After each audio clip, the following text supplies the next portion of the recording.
la duuɓi heewɗi o judo hino waɗede o préfecture pita kono alhaali on hino ŋakki fota hooreɓe eltoɓe o kippu judo hino wullitori caɗele ɗuuɗuɗe. Bon judo on fendo nini no avance de eɗen gollude no gollede moƴƴa yimɓe ɓen no faala gollude e minen kam enen faala golloɓe kadi. Donc ko woni tun ko nini ko matériel min mankiri fi golle ɗen no yaara yeeso par ce que judo a wata gollude ɓaawo matériel ji mun ɗi matériel ji mun noon heɓata ko kamen ga o faut que sinara ko mi heɓu waltiɓe men fi mum sino heɓata ko ga few heɓata ko marché sabu ɗen na soode ara ko min lando hoore ɓen koɓe wallito men fino no judo avancira. Hassatu Sow ko jiwo wakkiliɗo tawaɗo o kippu judo préfecture pita himo holli wondema himo hiɗi ɗe golle fota. Kolla waɗande judo ɓay wonno welalam jonna e cellal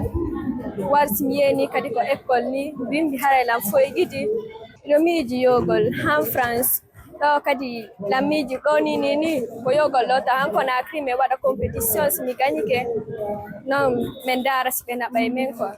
ninata ɓe walto men ko min heɓu kimonoji ɓe wattitano men salon min heɓa matériel ji ko min gollira ɓe anta kadi na ɓe on ɓe Conakry tugumanni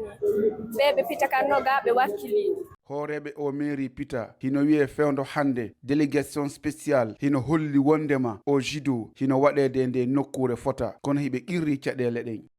Judo on ko activité hiɗaɗo ka nokkure men mais angal hara yaltintingo mo moƴƴa on ko ɗum woni ko tawata hara jamma humpitaki moƴƴa fi judo on ka nokkure men ga ko nouvelle délégation spéciale o men ari e mum ɗo ari mi handa tigui vraiment ko honno ga woniri kono e nder tewtewre nde min waɗi nde min taw vraiment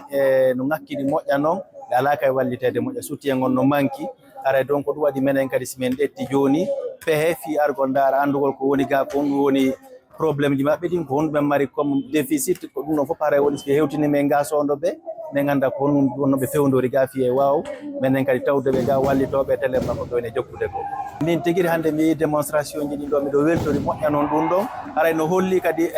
o activité ɗo wiyaka ko worɓe ɓen tum haray juɓɓen kadi no tawda e programme haray ko ɗum waɗi simi ɗen weltime ɗen tori kadi haray rewɓe moƴƴa surtout kamɓe rewɓe juɓɓe yoɓe ɓato ga ɓe tawda ɓe anda kadi kon woni o sport ɗo kadi. Andine wondema hitande ujune ɗiɗi e noga e tati o kippu rewɓe judo pita naɓuno desewal kaŋŋe e kawrital hakkude duɗe e nder Guinée ngal Conakry jaɓɓino lamorde Guinée.